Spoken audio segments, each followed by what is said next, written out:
after all this time, I don't know if you all are still out there or not, but if you are, we'll go ahead and talk about the rest of this year's movies as we go forward into the stuff we've missed and the stuff that's just coming out, kind of all mixing together. So we're gonna do it anyway. So especially since these are three that I kind of really want to talk about. So let's go ahead and start with Bad Boys 4.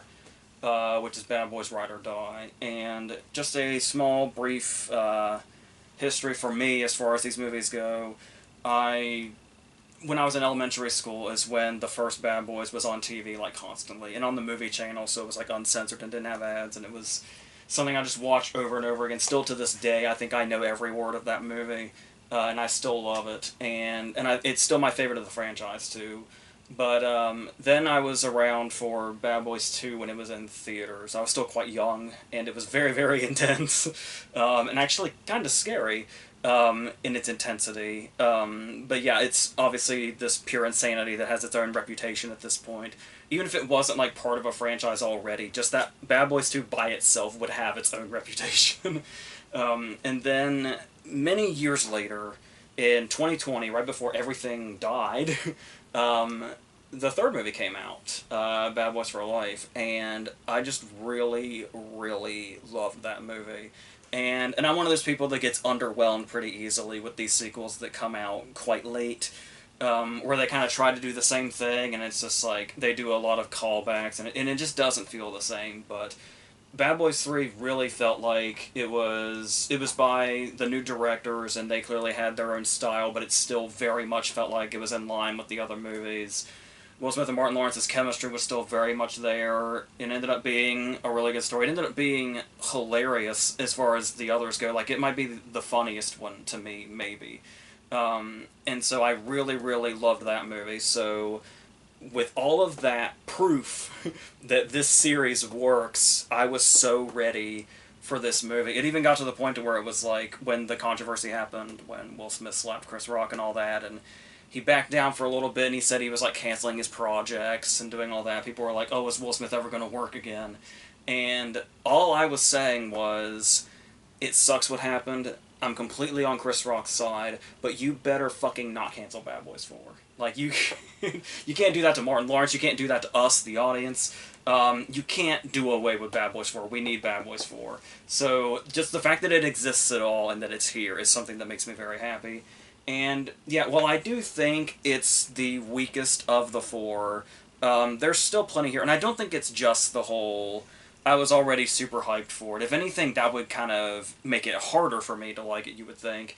But this one is fine. It wasn't like that feeling of, oh my god, I love this, like when I saw the third movie just a few years ago. But there were decisions that they made with this one, story-wise, that I really liked, because when the third one happened, and in the middle of the movie, Captain Howard is killed, I was really, really bummed out about that. Like, I was prepared to go against everything I stand for, and I was prepared to say, okay, if you find some convoluted way to bring him back in 4, I actually won't be mad. And I'm one of those people that gets really pissed off when characters in a series don't stay dead. But I was actually saying, like, you know, if you came back and you told us that Captain Howard faked his death just as a very elaborate way to get Marcus back into the game, I would forgive you as long as we had that character back. So, I was quite pleased. I was actually very pleased, because of all the different ways this could have gone, and the disastrous ways this could have gone, the way they found a way to have Captain Howard stay dead, but then essentially make the fourth movie practically center around him, was really, that made me really happy. That was very pleasing as such a fan of that character, and Joe Pantoliano's portrayal of that character through the whole series. Because it made sense also, because in the first movie, he was just like, you know, the standard asshole captain, but because it's a great actor like Joey Pants, he's able to make the character memorable in this really great way. Make him funny, but also the asshole character, and then he has like those actual serious moments where he's the one that calls in the cavalry at the end. And it has all these big moments. And then in the second movie, he is just, it almost feels like more of a comedic side character, and kind of the same thing in the first one. But then when we took that turnaround in the third one with his character, and he seemed like much more of a father figure. It might seem like, oh, maybe it's a bit of a leap or something, but it's like, think about the fact of how long they've been working together, and that's something that these last 2 movies especially really wanted to establish between them and Captain Howard, was how long they've been doing this and how believable it is that by this point, yes, he'd be like that father figure character. He has that great moment in the third movie right before his death with Mike on the basketball court. And he has that whole dialogue with him. And so when you come to this point and you center the movie around him and how emotionally involved it makes Mike and Marcus in regards to this being driven by him from the grave, and how it's kind of a continuation of that. That's a really, really strong and satisfying place to start this one. So just right away in concept, I felt won over by this. So it's like, whatever happens now, if it's like weak as shit from here on out, it has such a strong enough place story-wise that that's enough of a foundation that I feel like it's going to hold up any sort of shortcomings this movie might have. Not to mention, it just has a lot to live up to because those 3 movies are so stellar in their own right. But talking about maybe some of those weaknesses, it does feel like a bit of a retread of what happened at the beginning of the third movie, when it's Marcus that's hospitalized this time instead of Mike. And the thing about it is, talking about the stuff that was set up by the previous movies, one of the things that made the third movie so great is how much of an emotional foundation it had in that first act where Mike is hospitalized, and we really get to see how much Marcus cares for him. He's like dyeing his beard while he's unconscious and all that. And you really got the sense throughout the movie how much of their emotional bond was the key to the success of this franchise in general, and their chemistry in general. And so, kind of going that route again, having Marcus have a heart attack, and that we had those moments where there were comedic moments in the third one, like when he was dyeing his beard, but it ultimately was this emotional point. This one, I feel like, is kind of trying to do that, but it seems to want to more take the comedic route, so we get the... As soon as we see Marcus in the hospital and he gets up, we know the ass in the hospital gown joke that is in every single movie with somebody walking around in a hospital gown is going to happen. And then it's not really... They kind of take that turn where Marcus and Mike kind of switch places personality-wise, because Marcus was always the neurotic one, and Mike is always the loose cannon. And with the events here, where Marcus feels like he's cheated death, because he went to, like, that sort of... kind of the Black Panther realm place, kind of the place that Jodie Foster went in Contact, and sees Captain Howard there, who tells him it's not his time yet. So now Marcus feels he's invincible, and then he becomes a loose cannon, and Mike kind of becomes more neurotic as it goes. Mike's the one that sort of needs saving and can't go into action the same way he used to. It almost feels like we got a bit blue-balled on the action there. Because another thing you can say about the third movie is the action was there also, even without Michael Bay. Even though he had that great cameo, and he has a cameo in this one as well, which is fantastic. I love how they're still keeping the Michael Bay connection. But yeah, the third movie had the great action also, so this one, it feels like every time it's getting revved up to have, you know, another big action piece, it holds off for a long time. The second half definitely makes up for it, but this entire first half still felt like a lot of blue balls in regards to action, particularly in this moment where Mike looks like he's about to jump in, and then he has like a panic attack, and then we do that whole thing. And it feels like we kind of go on that for a while, but once again, it doesn't feel like it has the emotional impact it's supposed to, that we kind of felt in the third movie when they kind of went through everything, because it does feel like they're just sort of switching places. And while that's interesting in concept, it's something that I was kind of surprised by how much I didn't really latch onto it. Despite, you know, how attached to these characters we are already, but still. I think it's because you are just kind of waiting for, as rich as, you know, their chemistry is and the characters are, and how fun the side characters they've introduced throughout the series, because this one has basically all the side characters that are still alive. A lot of them make their way back in here. They even reference the cops that I don't think we've seen since the first movie, those two cops, and it's referenced that they were like killed in the line of duty in this whole Captain Howard thing. So even with that, I think one of those actors is no longer with us too, so it kind of makes sense to do that way. But we do find ways to bring like Fletcher in here, and I mean, it's a little convoluted how they bring Fletcher in here, and there's the use of a QR code that's kind of a bit of a reach, but still these are things where if you're already in it, if you're already in this franchise, like I said, you'll forgive things pretty easily if they feel like they're reaching a little bit. You're just happy to see Fletcher as a character here, again, regardless. There's also even, in his very last moment, in his last scene, there's quite a funny visual gag with him as well. But, going on that, we do have, several callbacks, but I talked at the beginning about how these sequels tend to have a lot of, in general, sequels to franchises that have been going for a long time. They like to really stick to the callbacks and stuff like that, but these, I feel like, work, because it's stuff that they picked callbacks in this movie to where this movie would have felt incomplete if they weren't there. So, like, you have a scene where a plane flies over the Miami sign, you have the moment where, shit just got real and the camera comes around when they're standing there, that shot that's in every movie. We have some stuff like when Mike kind of has his panic attack and Marcus has to come in and save him, is a moment that's like identical to a scene in the first movie. That's kind of a scene that happens quickly and in passing in the first movie, but it's like, I guess because the first movie is just completely etched in my brain, it immediately occurred to me as like a callback to when he saved Marcus the first time. So there is that.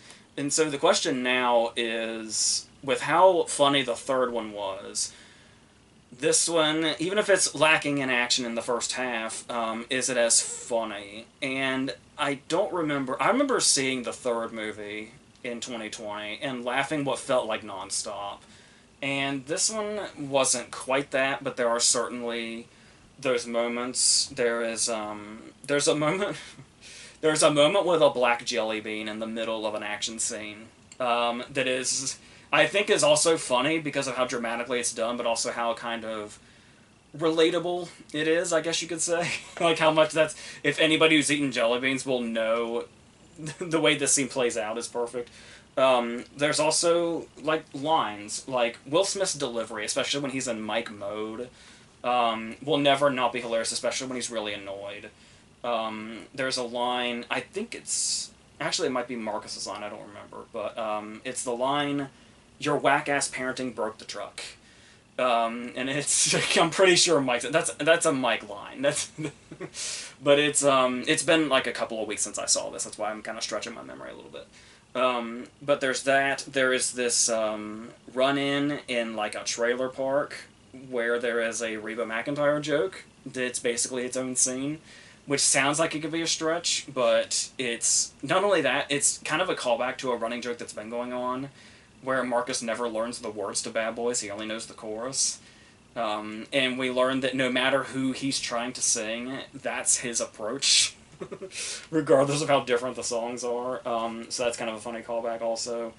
There's also, when we do get to the action, I guess I should talk about some of the stuff there. There is, there's one action scene in particular that is a huge payoff for Reggie in this really... it was this thing where we had the basically iconic scene in the second movie where they greet Reggie at the door, and then it was a funny callback at the beginning of the third movie when it's like, oh, Reggie's in their family now. And so it's like, you kind of thought that was the end of the Reggie arc. And so you would think anytime they use him in this might be overkill, might be running the joke into the ground. But no, there is a pretty big Reggie payoff that I was really happy with. And so that's the other thing also, is it's like these just really know how to do their callbacks, because it's like it feels like they don't just call back, they call back and then they expand. Like the idea of Marcus being the one that saves Mike this time, or the fact that it's not just, oh, it's Reggie again, we recognize Reggie, we remember that first scene where they first met him.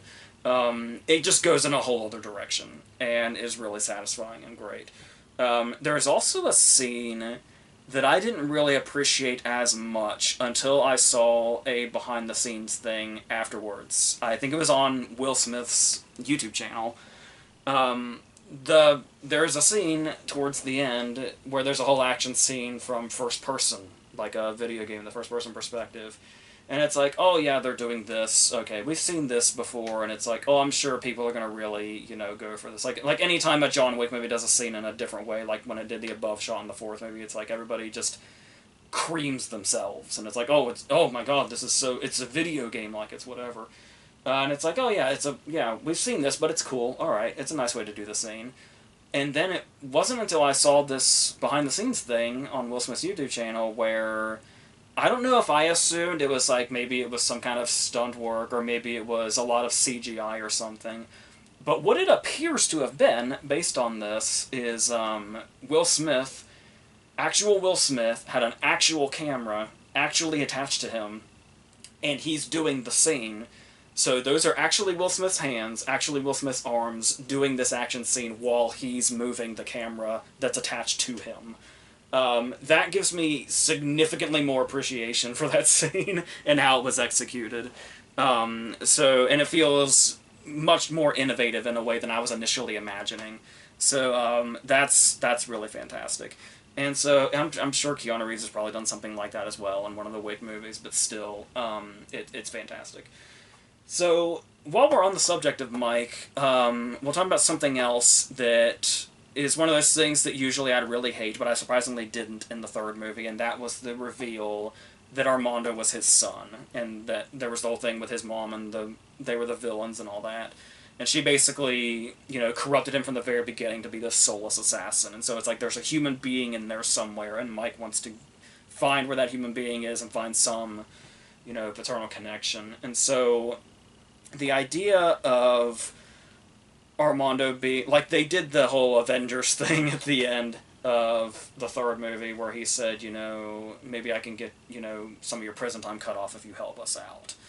And then it's like, oh, this guy that killed Captain Howard, among many other people, is going to get a pass because he's Mike's son, and he's going to help us now. And the thing that I kept coming back to was when I started hating the Fast and Furious franchise. I know it took me a long time, but I got there. It was the 8th movie when everybody was treating Jason Statham's character like one of the family, despite the fact that he had killed a character that was a friend, and that obviously the 9th movie just took us in a whole other direction. To not go down the Fast and Furious bullshit rabbit hole, I was pissed off that whole movie that it's like, no, the villain cannot be one of our friends, the villain cannot be our family, they killed this particular person that was very crucial that we all loved, you cannot just say, oh, it's okay, we're friends now. It's fucking bullshit. So that's when I started hating the Fast and Furious franchise. Now, the different approach that this one takes, we're already in danger of, no, you can't treat Armando like family. He killed Captain Howard, among many others. You just can't.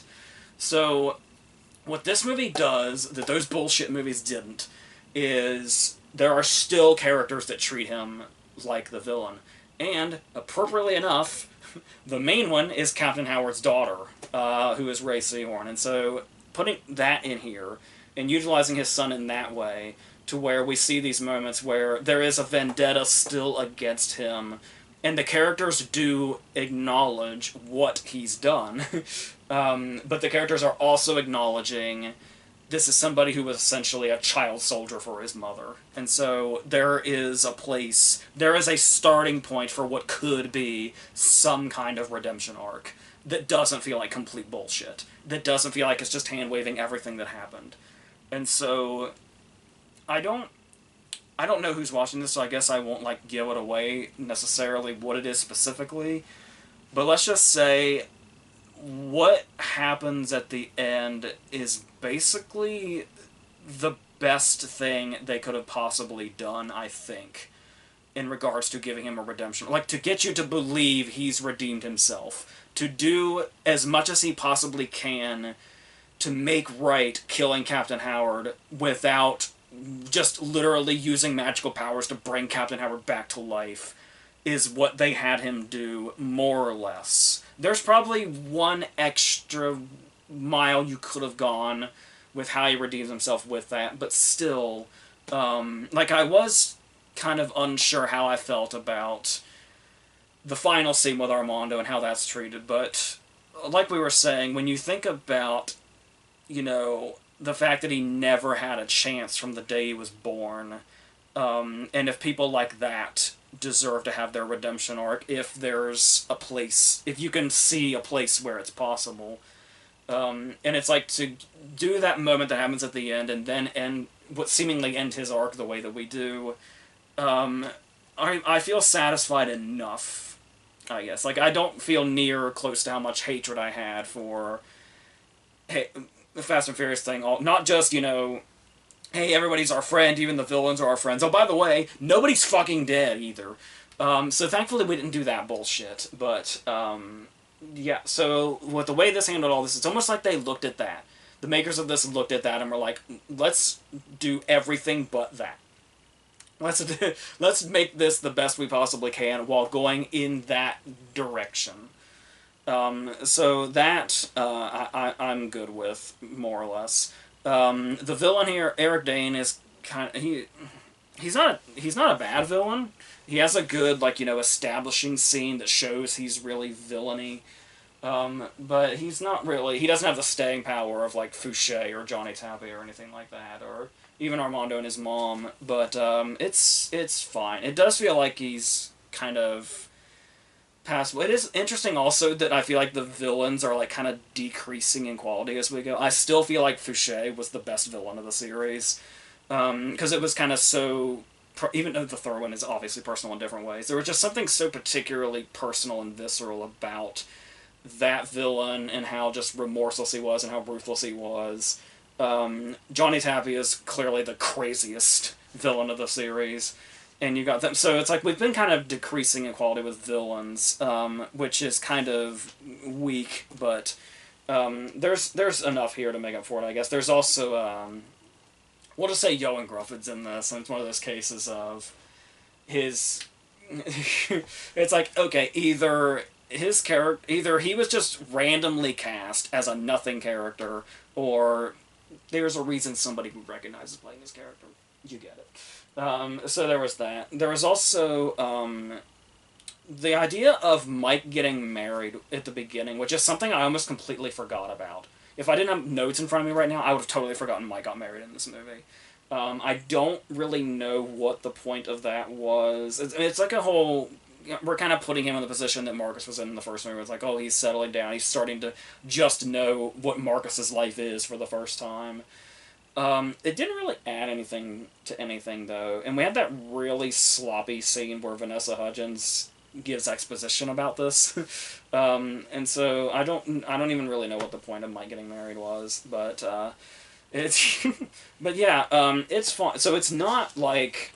I didn't come out of it feeling like I did the third movie, and it feels like it could have been much, bigger and better, but I'm still glad that it exists, and like their chemistry's still there, the humor's still there, the action's still there. I like what these new guys are doing with it, even if they're not like Michael Bay. Sometimes I feel like that might be, in certain cases maybe for the better, because I think the way I rank these 4 movies is I've made it clear I like 1 the best, and then I think I like 3 and then 2, which is probably a controversial opinion because 2's quite beloved, especially in lovers of action movies in general. But and how it's practically iconic at this point, just how fucking big and crazy it is. But there's times where I feel like Bad Boys 2 might be a little too much.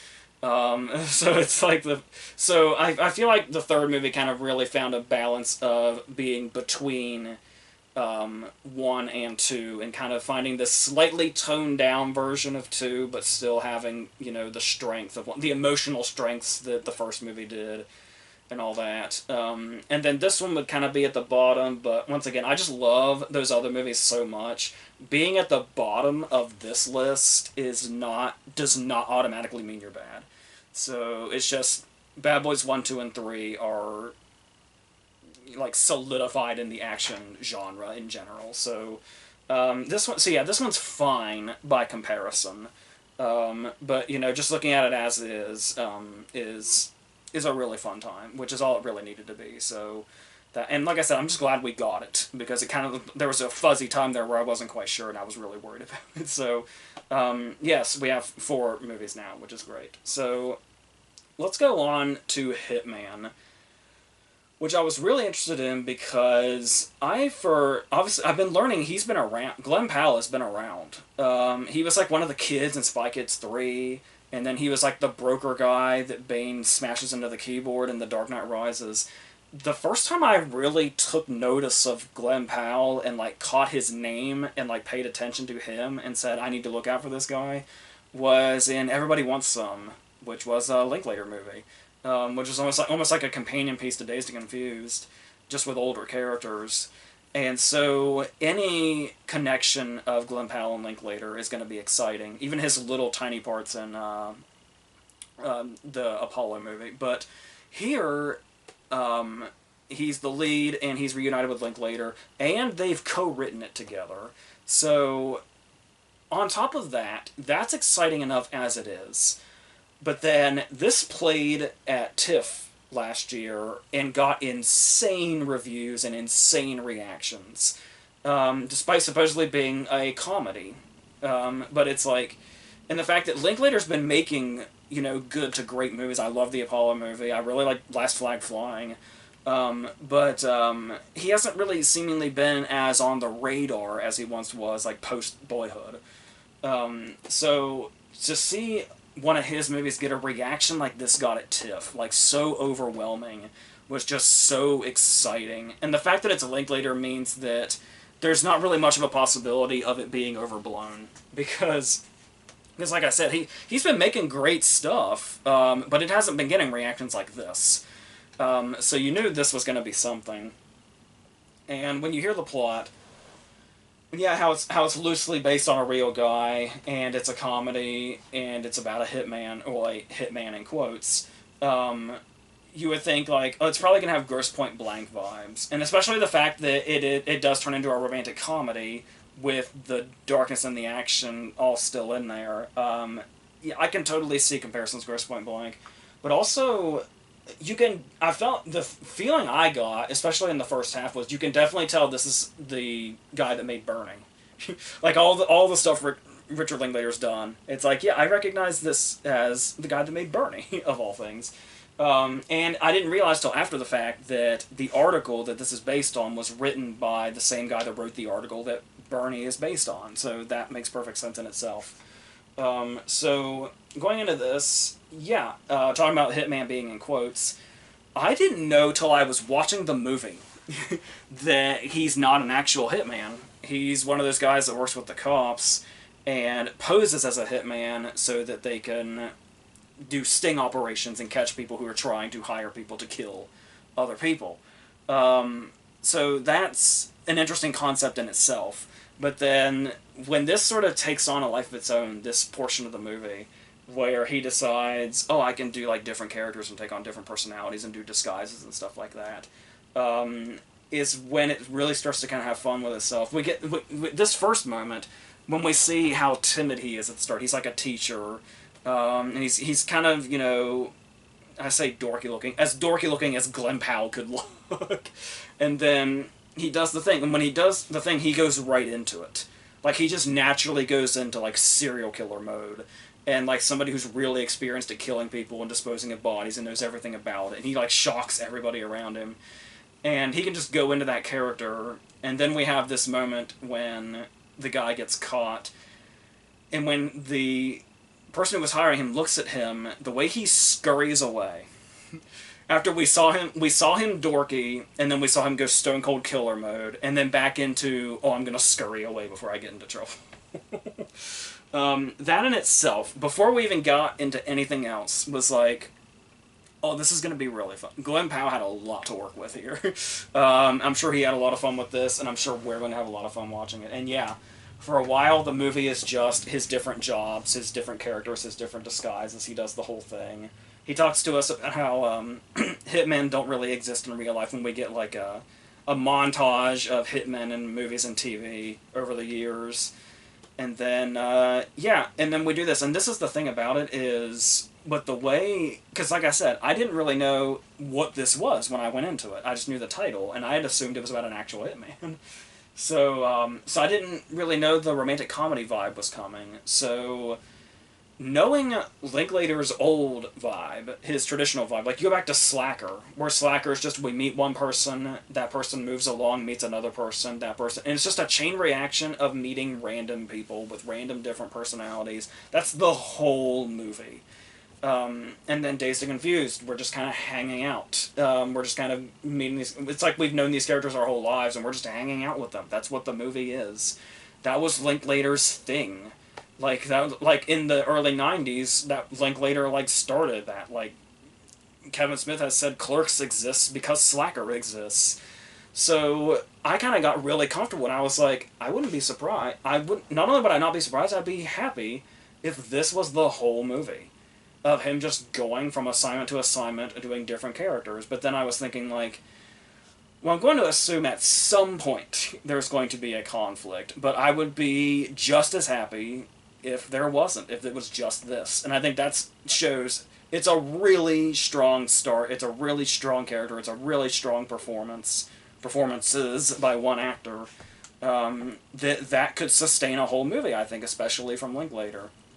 So this is where it gets really interesting, because when I got caught up in that, and when he meets the attractive woman and he decides, you know what, I'm going to try to save her from this, I'm going to try to get her to make another decision rather than arresting her. And there's a connection there. There's such a connection. She forgets who he's supposed to be in the middle of their meeting. She forgets that she's hiring him to kill her husband. Where she's like, they get caught up in conversation. He's like, so what do you do? And then it's like, oh shit, that's right, I'm hiring you to kill my husband. That's what you do. And it's like, and we feel that. Like, we feel her getting that wrapped up in this meeting. And then that's when I have something in the back of my mind. It happens quite a bit when movies have a strong start and then they go in what is usually a predictable direction. So when we had this whole thing and I'm like, oh man, if this is the whole movie, that's amazing. And then the girl comes in, they sit down, they have a connection, it's like, oh, yeah. And then, oh, this throws a wrench into it, they're gonna fall in love. I get it. I'm not as excited anymore. Well, I did feel that for a minute. But then this movie took directions to where this is when it gets really interesting. Like, I wasn't prepared for the most, like, when it gets really, really interesting and makes you really start thinking about what this movie is, what the characters are, how you feel about it, comes when I think the movie's going to go in a direction I don't want it to go. Is when I'm used to when movies go in predictable directions from here on. It's like, oh, you had a strong start, but then you tried to have more of a story than you needed, or too basic of a story, or too obvious of a story. None of those describe where this movie goes. So, and I just really wasn't expecting... Like, the fact that I was kind of unsure about the movie itself, because of how unsure I was about how I felt about what the characters were doing in the second half of this movie, the choices they were making.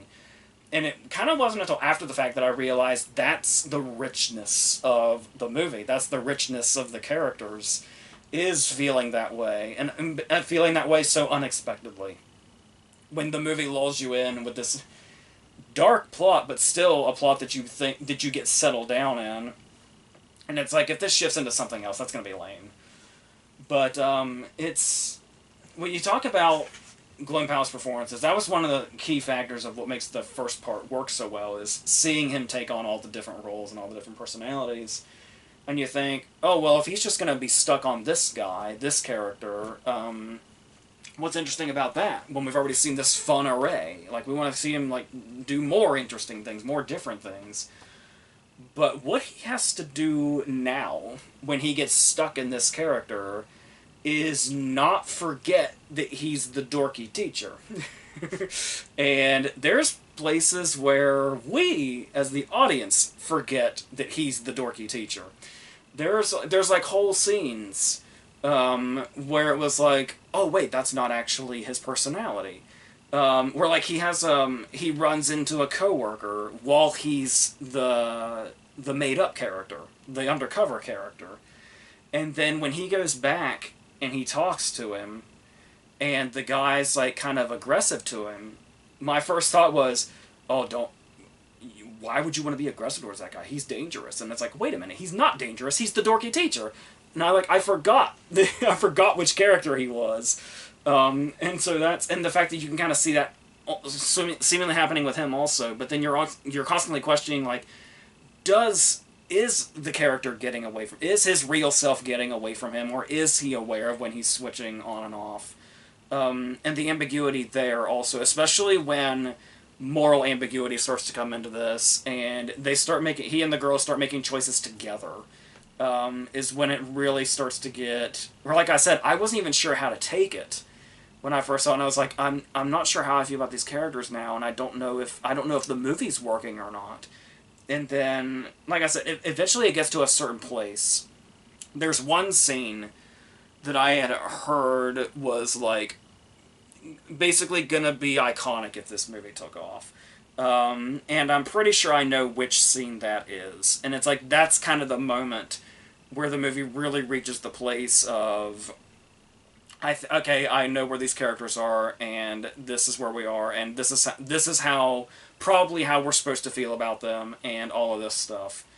And it reaches this seemingly conclusion, and then it's like, okay, I get it. This is, alright, yeah, okay, I see the vibe they took now. I see how we got from this point to that point, and this is where the characters are, and it's like, we've still got some of this character, we've still got some of that one. He's kind of slowly meshing together.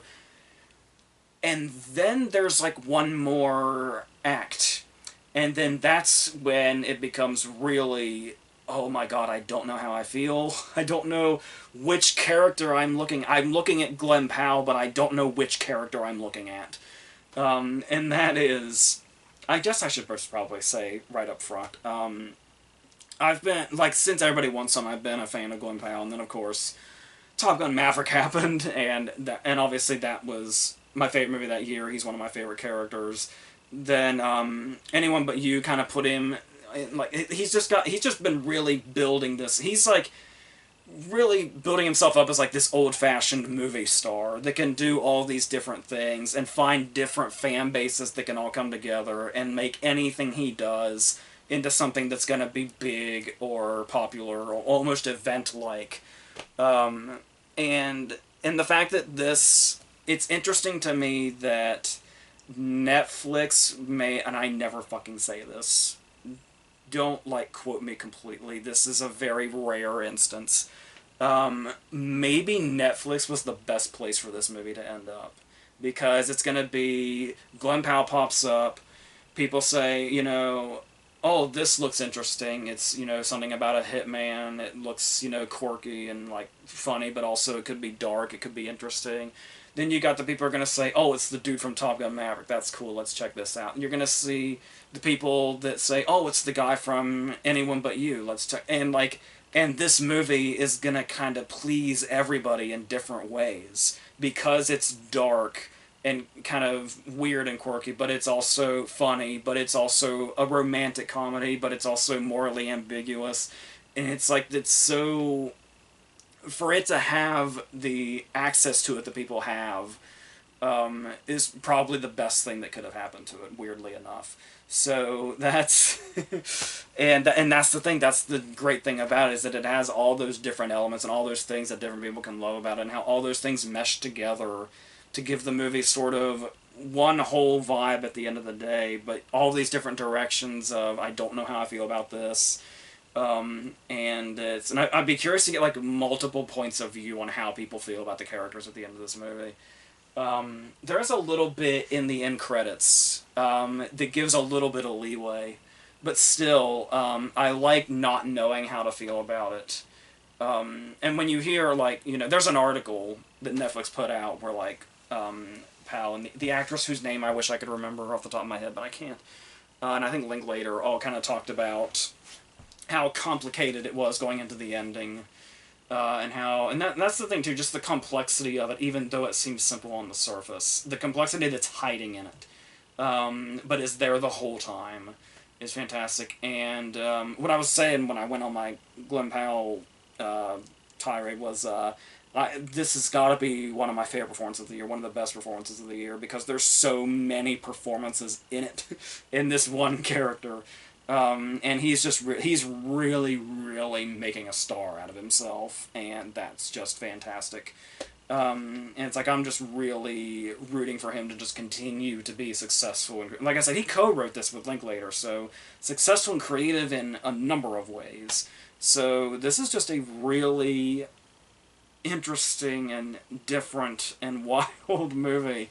And something that really does, like, it's something that seems so simple, but yet it's one of those movies that surprisingly asks you, like, you're asking yourself, like, how do I even feel about this?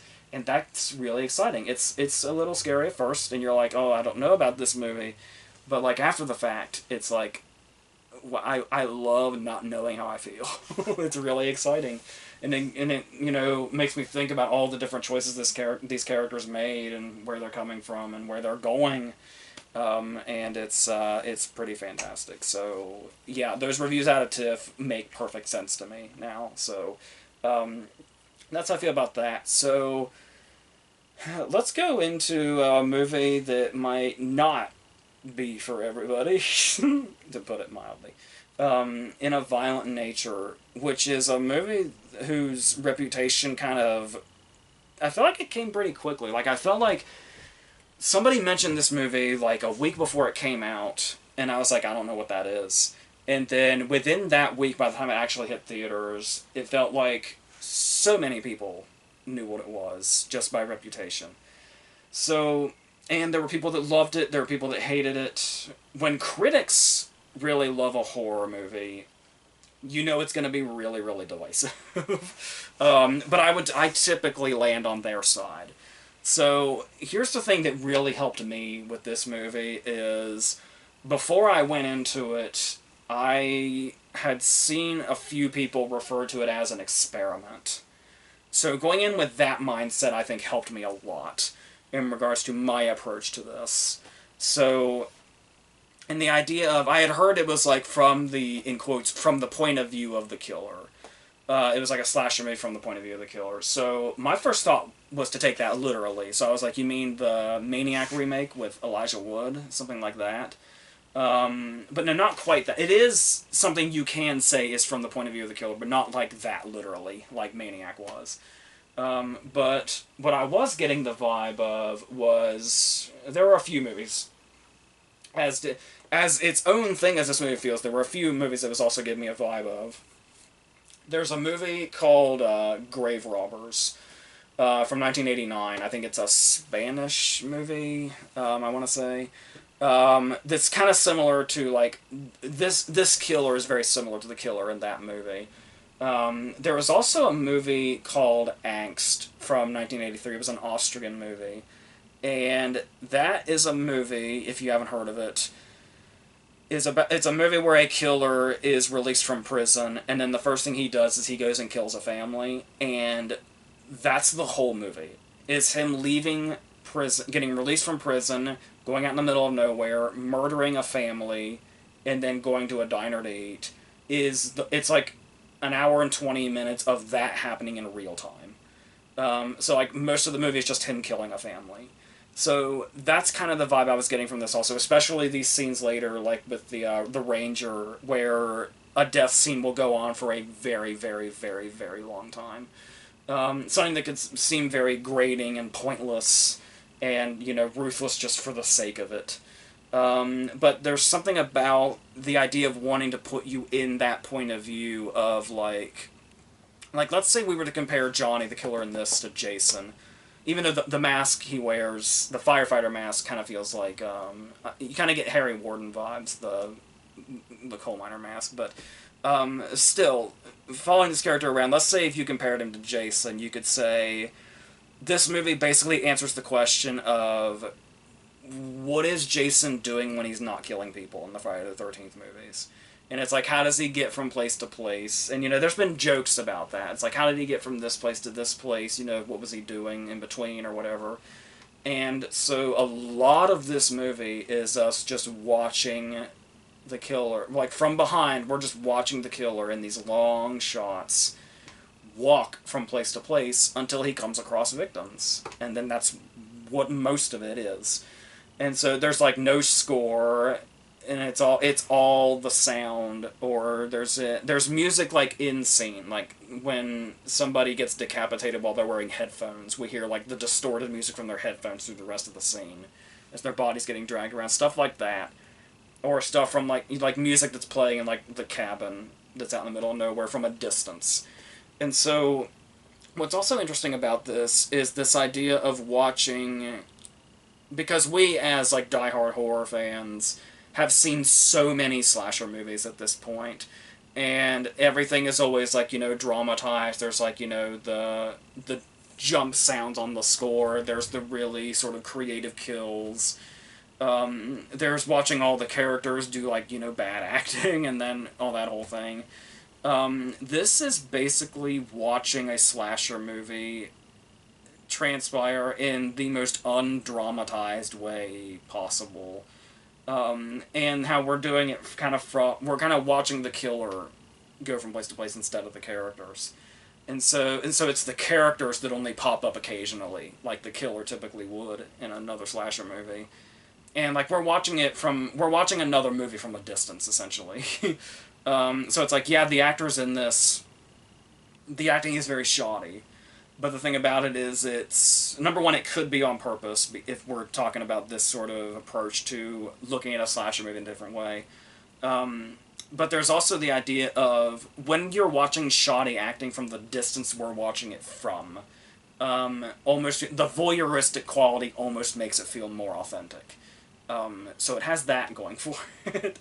But yeah, so talking about this and him walking around just totally undetected, just stalking around, you would think, well, how could this be creepy or scary if we always know where the killer is? But it's like, to me, the really creepy thing about watching this is the idea of, even though we always know where the killer is, watching how close the killer can get while believably being undetected. So it's like, it's not necessarily a fear of the unknown, like seeing something in the dark and it's like, is something there, or is something here, or whatever, or anticipating an attack or whatever. The creepy part for me came from watching the characters that he's watching and seeing how oblivious they are. But they're not like stupid oblivious, they're like believably oblivious. Like, he's maybe like 3 feet away from a guy, but like if that other guy's just like doing something, the way, you know, Johnny's positioned, it's believable he's just completely undetected. And so the stuff that we could imaginably be completely oblivious to, the threat that's like really nearby, that's been watching us for several minutes, is kind of the whole vibe of the movie before these big gruesome kills happen. And that's the part that I feel like was the creepiest part to me, I think. And the fact that he just walks steadily. There's like no rush in any capacity. Like, I don't think in any single moment in this movie is the killer in a rush. And he knows what his mission is. So it's just very meticulous. It's just very you're just watching something happen. Like something very mundane, but it's just like, this is like watching somebody at their job they've been at for 20 years. Just going through the motions. And that's what it is, just in very slow motion. And so, like I said, I can get where people who, like, were probably looking for some bigger, more dramatic horror movie or something like that, were probably thinking, like, how much longer is this dude going to walk through the woods? And, like, I completely get it. And there are times where I have seen movies like this that I just was not in the fucking mood for. And that's how I would come out of it. But something about this movie's vibe and its atmosphere, the way it uses sound, I think is really something important in its making that really draws you in completely. I didn't even get to see this in a theater, and I felt that, but like, headphones will really take you there. I kind of wish I'd gotten to see it in a theater, but we only had it for like a week. I was surprised we had it at all, but we only had it for like a week, so I had to wait. But yeah, so going on that, as far as these long shots and stuff like that, and I was talking about the horror idea in general and the creepy factor in general. There's the idea that Johnny's like a campfire story, and that's something. When we talk about The Fog, I talk about that, the opening scene of The Fog, and how I love when characters are like mythical and they're like campfire stories, and how we have that whole approach here. Um, and talking about the gore factor, which is going to be this movie's reputation, it's either going to be the guy that walks through the woods all day and night movie, or it's going to be the holy fucking shit, those are some of the craziest kills I've ever seen movie, depending on who you talk to.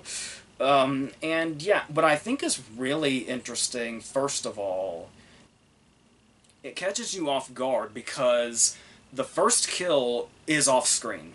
We don't even see it happen. We see some aftermath, but that gives you the vibe of there were slasher movies back in the day.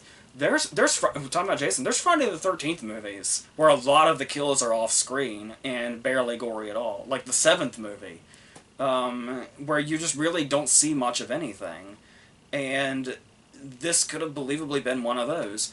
So when the second kill happens, when the decapitation happens, and it happens as brutally and graphically and gorily as it does, it completely catches you off guard because it was you almost kind of put yourself in the position of, oh, this is going to be one of those where the deaths are like implied. No, just the first one. Just the first one is the only one we don't see. So that's then it gets gorier and more brutal as it goes. Depending on your definitions of, brutal. Like, there's the scene on the top of the cliff that, to my understanding, is the scene everybody knows now. There's that one. But like I was talking about, there's the ranger scene where it takes him, like, 10 minutes of movie time to kill this guy. Where we see him paralyze him, drag him all the way into this wood chopping place. Then he chops wood first, then he does him like limb by limb, and it just goes on and on and on and on. And it's like that could almost be just how long it goes on and the anticipation and this guy paralyzed just waiting very slowly to die is in its own way just as brutal as what happens on the cliff. Just in a completely different way. So that's yeah, so that we have that, and then we'll get to the ending, which is to understanding controversial. So I guess we talk about spoilers and stuff like that. I guess I'll go ahead and tell you. I'm gonna talk about the ending here really quick. So if that's a spoiler for you, this is your warning. So the way I was taking it was, I've talked about so many horror movies on this channel, and something I've brought up a time or two is those moments when the way the scene is framed can make you anticipate something, where it's like, if you've got like a whole frame, and you've got characters over here, and on this side of the screen you just have blackness, you're trained at this point to wait for something to emerge from that darkness. So if you see an open space in the frame, as a horror fan that's seen all the movies and all of the shots and all of the scares, you're anticipating something there. And so, talking about the way I feel like this movie is approaching people who know all those aspects of how a slasher movie works, how it's constructed in every way. So, it's setting up these expectations. I guess it's just a very elaborate way of saying subverting expectations, but you know what I mean. So, we have this setup where she sees the last guy just being hacked endlessly. Just endlessly hacked away, this guy is being. And so she's running away, and they do this really interesting thing, once again, using the sound, where she's hearing this guy chopped up, even though, like, it sounds like it's right next to her, even though she's run pretty far away at this point. So it's like that thing, that lingering feeling that this would leave with a character. If you're watching any slasher movie, there's always the final girl. Sometimes they get away, sometimes they don't. But let's say, let's take Marilyn Burns, for instance, at the end of the first Texas Chainsaw, when she, gets in the truck, and then she takes off, and she's, like, laughing maniacally, and then, in the canon of that movie, we never saw her again. We won't talk about other movies, but and so it's like, what happens to a character when a slasher movie is over? So she gets picked up in the truck, and they drive and they drive and they drive and they drive and they drive some more while this driver monologues. So once again, we are trained in our horror-loving minds. There's going to be one more shoe that drops because this has gone on too long. So, which means the other shoe's about to drop, and our final girl is probably about to be no girl. There's there's nothing left. And then she stops and she pulls off because she wants to help the girl with her wound, and she's panicking because it's like, no, we're stopped. He's gonna pop out. We're still like, the woods are still like this. He's gonna pop out. He's gonna come for us. And it's like, yeah, we've seen horror movies. We're waiting for this. But what's interesting about this is that this is pretty much the only portion of the movie where we haven't watched from the killer's perspective. So we've been watching an entire movie where we see how this killer works. He walks very, very slowly. He does not have teleportation abilities. He does not run. There is nothing urgent about this killer. So, in our minds, we should know they've been driving a long time. At the pace he goes, he's not there. He's not going to pop out. They are far away from him. He's not going to pop up suddenly. There's not going to be a jump scare noise. The whole movie has spent the entire time establishing this.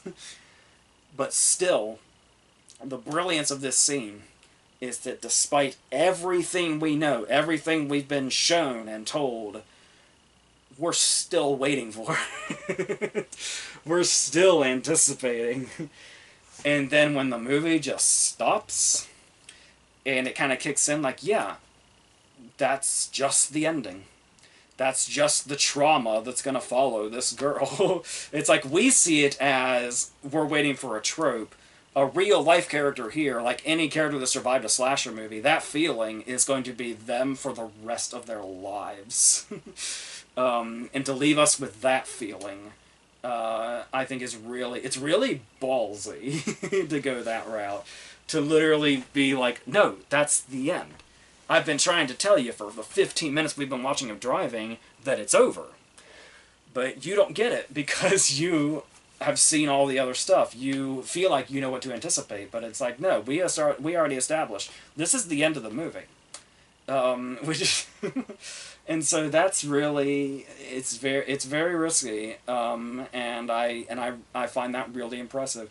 I do think it's not going to have much rewatchability factor, because I'm sure the monologue is interesting, sure, but that like when you know how it's ending, it's like when you're thinking about it, it's like, oh, that's really cool, that's impressive, they do it that way, I get what they're doing.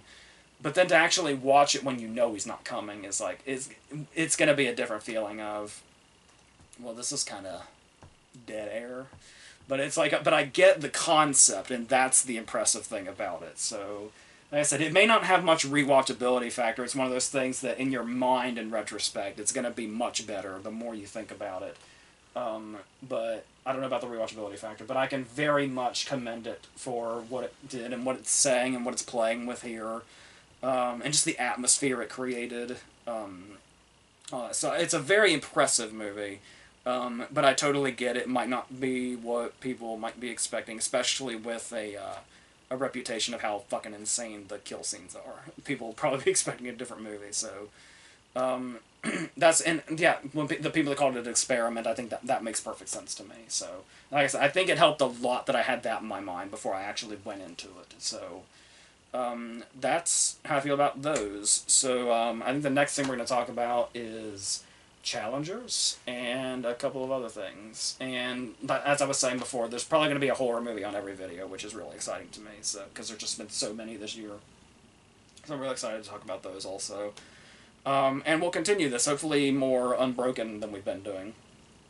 So, yeah, if you all are still out there, hopefully we'll be continuing this more regularly again. And so until then, I think that's it.